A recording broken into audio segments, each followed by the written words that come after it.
For beginners to play golf effectively, I think it's important for them to develop a philosophy and have a model to go with that philosophy.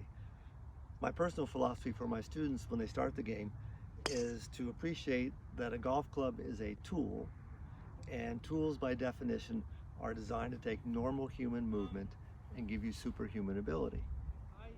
So that basically means that the golf swing is already within us, and we don't have to learn about golf. We just have to make sure we remove the impediments that will produce a natural golf swing.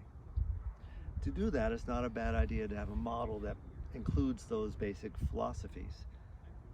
The philosophy of the model that I suggest for my students includes how to stand to the golf ball, understanding the design of the golf club, and then integrating movements that we already possess to produce the swing. The club might be the most important thing initially. With the golf club, we have a couple key components that are important. Since most golf shots are looking to be flown through the air, we want to recognize that there is a loft on the club, and we want the sweet spot to arrive below the equator of the ball so we can get some flight. Second in the golf club is the shaft. It has the ability to lever our forces and improve them. So this tool can send the ball higher and farther than we're capable of throwing it. So tools are very important to appreciate. So number one ingredient for success in a model is appreciate the design of the equipment. Number two is use normal movements. Since tools work with normal movements, it's very straightforward. Don't create or concoct some sort of activity. Use what you possess. So the activity of a golf swing are very simple. You can relate them to activities like shoveling, if you will, hitting forehands in tennis, skipping stones on water, kicking balls. All the basic movements in those activities will produce similar motions that are essential for hitting a golf ball successfully. And then in order to move successfully and position the club to the golf ball, the posture becomes very important. And for me, there's four main ingredients to a golf posture. Golf posture number one is essential because we're moving to be very relaxed. Element number two in a golf posture is starting in balance, because when the body starts in balance, it wants to stay there.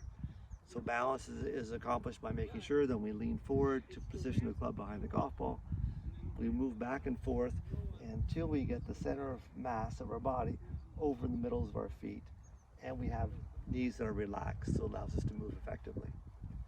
Number three ingredient in the golf swing, after being relaxed and being in balance, is making sure that we set a radius for the arc.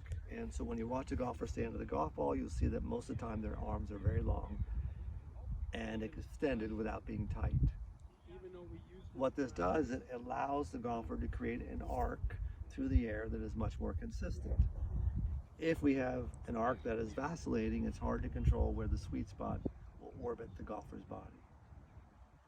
And the fourth ingredient is, because of the design of this piece of equipment, a lever tool, most lever tools are designed to operate from the golfer's center of balance. And so when the golfer takes a good stance, they lean forward, they counterbalance back, they're relaxed, their arms extend, and when the club rests on the ground, the club is pointing in the region, the shaft is pointing in the region of the center of balance. And when you look at it from the side, it looks more like this. This golfer's in balance, he's got the ability to move his body consistently, and he'll be able to use activities that are very familiar to him.